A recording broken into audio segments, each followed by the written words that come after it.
지금 이 순간 대한민국에서 한 줄의 글이 무기가 되고 있습니다. 한 번의 클릭이 감시의 눈길이 되고 있습니다.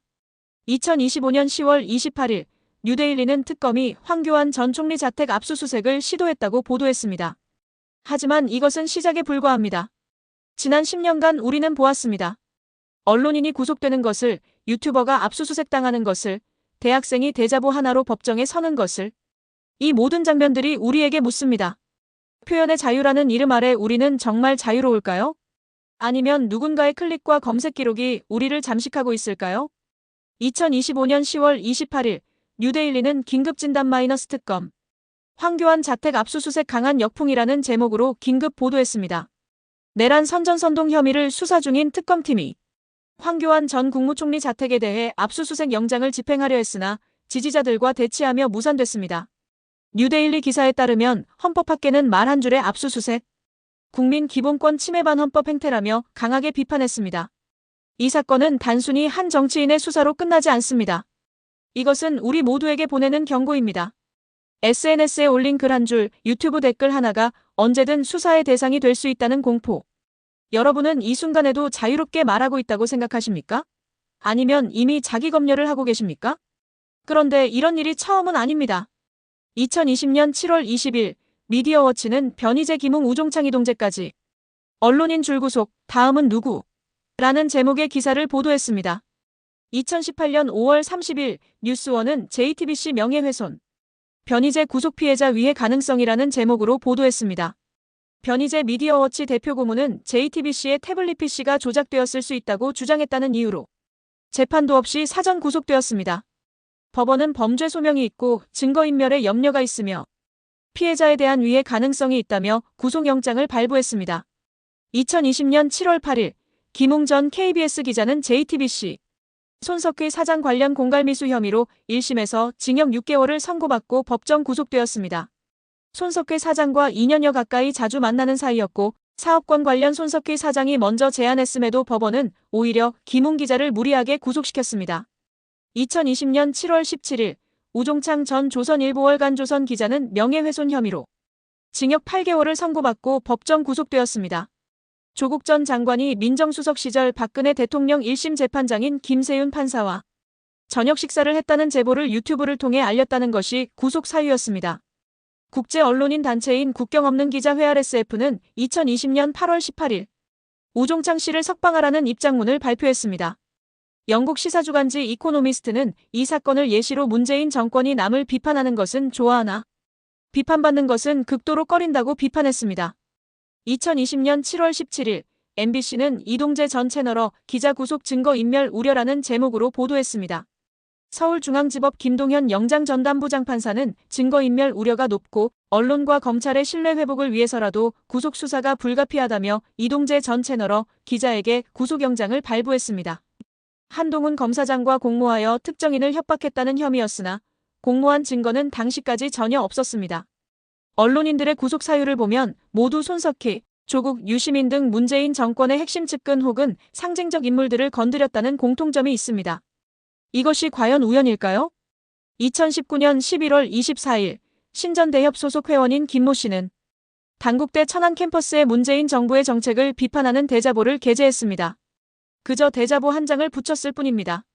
그런데 단국대 학생처장은 대자보를 철거하고 경찰에 통보했으며 경찰은 김모 씨를 건조물 침입죄로 입건했습니다. 법원은 1심에서 유죄 판결을 내렸습니다. 단국대는 김 씨를 수사 의뢰하거나 고소한 사실이 전혀 없다며 과거에 불온 게시물이 부착되면 알려달라는 경찰의 요청에 업무 협조 차원에서 알려줬을 뿐이라고 밝혔습니다. 심지어 단국대는 우리 대학은 출입을 통제하지 않는다. 그걸 왜 경찰이 판단하나라며 당황스러워했습니다. 국경없는 기자회는 2020년 6월 24일 대통령 비판했다는 이유로 벌금 처벌, 기소 및 판결 모두 지나치다라는 제목의 브리핑을 발표했습니다. 전두환 정권 때도 없었던 대자보 유죄 판결이 21세기 대한민국에서 일어난 것입니다. 2015년 8월 27일 한국일보는 지난 2년간 SNS 뒤져 2배 늘었다는 제목으로 보도했습니다. 경찰의 전기통신 압수수색 영장 집행이 박근혜 정부 2년 동안 2배 이상 증가했다는 내용이었습니다. 2013년 1099건이던 것이 2014년 1518건으로 급증했습니다. 2013년 12월 철도노조 파업에 참여했던 박모 씨는 2014년 1월 경찰 조사를 받았습니다. 경찰은 2013년 12월 8일부터 19일까지 박 씨의 네이버 밴드 대화, 상대방의 정보와 카카오톡 대화 내용을 압수수색했습니다. 박 씨는 경찰은 영장을 집행하면서 어떤 자료를 가져갔는지도 통보해주지 않았다고 말했습니다. 2014년 5월 18일 세월호 참사 추모 집회에 참여했던 대학생 용혜인 씨는 경찰의 전기통신 압수수색 사후 통보를 받았습니다. 압수수색 대상은 한 달 전 카카오톡에서 나눈 대화 내용이었습니다. 용 씨는 경찰은 심지어 내가 단체 카톡방에 입장하기 전과 나간 이후의 대화 내용도 들여다봤다며 가족과 사회 문제를 토로했던 친구들, 잘 알지도 못하는 사람들도 불이익을 받는 것은 아닌지 두려웠다고 말했습니다. 2016년 3월 28일 시사인은 죄 없는 당신도 털릴 수 있다는 제목으로 보도했습니다. 외국계 IT 기업에 근무하는 윤모 씨는 2016년 2월 29일 국정원이 자신의 통신 자료를 제공받은 사실을 확인했습니다. 윤 씨는 일반 회사원이고 SNS상에서 정부 비판을 하지도 않는다. 전혀 예상하지 못했다. 뭐가 있을지 자기 검열을 하게 되더라. 날벼락을 맞은 기분이다라고 말했습니다. 시사인 정희상 기자는 서울지방경찰청, 부산지방경찰청 등에서 7차례 통신자료를 조회당했습니다. 한겨레 기자 3명도 통신자료 제공 사실을 확인했습니다. 대학원생, 교수, 변호사, 사진가 등 무차별로 통신자료 제공 내역이 확인되었습니다. 이것은 단순히 몇몇 사건이 아닙니다. 이것은 시스템입니다. 표현의 자유를 억압하는 정치적 통치행위입니다. 한 줄의 글을 쓰면 명예훼손으로 고소당하고 대자보 하나를 붙이면 건조물 침입죄로 기소되고 카카오톡 대화를 나누면 압수수색 영장이 집행됩니다. 심지어 SNS에서 정부 비판을 하지 않는 평범한 회사원도 국정원이 통신자료를 조회합니다. 2014년 카카오톡 사찰 논란이 터지면서 국내 서비스업자는 정부에서 요구하면 있는 대로 이용자 정보를 가져다준다는 인식이 확산되었습니다. 2014년 10월 14일 한국일보는 SNS 사찰 오해와 진실 실시간 감시, 정말 불가능? 이라는 제목으로 보도했습니다. 당시 카카오톡에 대해 147건의 감청영장이 발부되었습니다. 서버에 저장된 대화 내용을 수사기관이 주기적으로 받아본 것입니다. 다음 카카오는 서버 저장 기간을 종전 일주일에서 23일로 줄이겠다고 밝혔습니다. 하지만 이것이 근본적인 해결책일까요? 문제는 기술이 아니라 권력입니다. 표현의 자유를 억압하려는 정치적 의지입니다. 우리는 자유를 잃었을 때 무엇을 잃는 걸까요?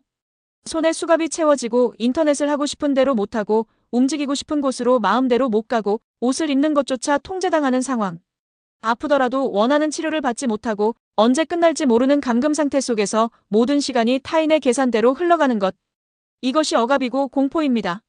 하지만 더 큰 공포는 감옥에 갇히지 않았는데도 감옥 안에 있는 것처럼 살아가는 것입니다. 내가 쓴 글 한 줄이 누군가의 수사 자료가 될까봐 두려워하고 내가 나눈 대화 하나가 압수수색 대상이 될까봐 자기 검열하고 내가 붙인 대자보 하나가 유죄 판결을 받을까봐 침묵하는 것. 자유를 잃는다는 것은 단지 말할 권리만을 잃는 것이 아닙니다. 인터넷에서 글을 쓰고 영상을 보고 의견을 나누는 권리.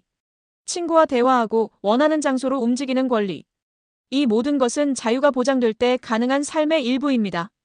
그 권리들이 하나씩 조금씩 억압당할 때 우리는 감옥보다 더 깊은 공포 속에 놓이게 됩니다. 언제, 어디서, 왜 내가 표적이 될지 모른다는 불안. 이것이 바로 표현의 자유가 억압된 사회의 모습입니다. 2025년 10월 28일 황교안 전 총리 자택 압수수색 시도 사건은 우리에게 다시 한번 묻습니다. 우리는 정말 자유로운가?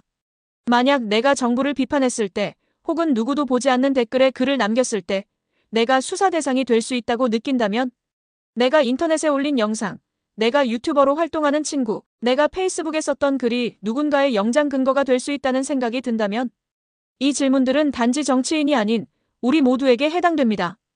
표현의 자유는 흔들릴 때 더욱 소중해집니다. 그리고 지금 이 순간 우리의 표현의 자유는 심각하게 흔들리고 있습니다. 변희재, 김웅, 우종창, 이동재. 이들은 언론인이었습니다. 그런데 한 줄의 보도 한 번의 취재로 구속되었습니다. 김모 씨는 대학생이었습니다. 그런데 대자보 하나로 유죄 판결을 받았습니다. 용혜인 씨는 세월호 추모 집회에 참여한 대학생이었습니다. 그런데 카카오톡 대화가 압수수색 대상이 되었습니다. 윤모 씨는 평범한 회사원이었습니다. 그런데 국정원이 통신자료를 조회했습니다. 이들의 공통점은 무엇일까요? 그들은 모두 평범한 시민이었습니다. 그리고 그들은 모두 표현의 자유를 행사했을 뿐입니다. 이 같은 움직임에 대해 헌법학계는 강한 비판을 제기했습니다. 뉴데일리는 헌법학계, 특검 일제 비판, 말 한 줄의 압수수색, 국민 기본권 침해 반헌법 행태라고 보도했습니다. 표현의 자유는 단지 언론인의 특권이 아니라 모든 시민의 권리입니다. 그 권리가 흔들릴 때 시민들은 분노하고 저항합니다. 내가 말했기 때문에 조사받고 내가 글 썼기 때문에 감시받는다는 생각이 들기 시작하면 사회는 자유롭지 않습니다. 2020년 7월 20일 미디어워치는 136명의 지식인 공동성명을 보도했습니다. 문재인과 사법부는 우종창, 김웅, 이동재 기자를 즉각 석방하라는 제목의 성명서였습니다. 성명서는 문재인 정권에서 이런 언론인의 구속은 이제 낯설지 않은 일이 되었다고 비판했습니다. 하지만 석방되지 않았습니다. 시민들의 분노는 계속되었지만 권력은 변하지 않았습니다. 그리고 2025년 지금 우리는 또다시 같은 상황을 목격하고 있습니다. 이번 황교안 전 총리 자택 압수수색 시도 사건은 단순히 한 정치인의 수사로 끝나지 않습니다. 한마디의 표현이 수사의 문턱에 올라서고 자택 압수수색 시도가 표현의 자유에 대한 경고로 보일 때 우리는 스스로 묻지 않을 수 없습니다. 나는 정말 자유로운가? 시청자 여러분, 지금 이 순간에도 우리는 자유와 공포 사이에 서 있습니다. 우리가 잃어버릴 수 있는 것은 단지 말이 아니라 언제나 내 삶 전체일 수 있습니다. 2018년부터 2020년까지 언론인들이 줄줄이 구속되었습니다. 대학생이 대자보 하나로 유죄 판결을 받았습니다. 평범한 시민들의 카카오톡 대화가 압수수색 대상이 되었습니다. 그리고 2025년 우리는 또다시 같은 패턴을 보고 있습니다. 이제는 침묵이 선택이 아닌 경계가 되어야 합니다. 우리 모두의 권리인 표현의 자유를 지키는 것이 오늘 여기서 우리의 책임입니다. 한 줄의 글이 범죄가 되는 사회, 한 번의 클릭이 감시의 대상이 되는 사회, 한 장의 대자보가 유죄 판결을 받는 사회를 우리는 원하지 않습니다. 표현의 자유는 민주주의의 근간입니다. 그것을 지키는 것은 정치인의 몫이 아니라 우리 모두의 몫입니다. 지금 이 순간 여러분의 목소리를 내주십시오. 침묵하지 마십시오. 표현의 자유를 지켜주십시오. 우리가 침묵할 때 권력은 더욱 강해집니다. 우리가 말할 때 자유는 살아납니다. 지금이 바로 그 순간입니다.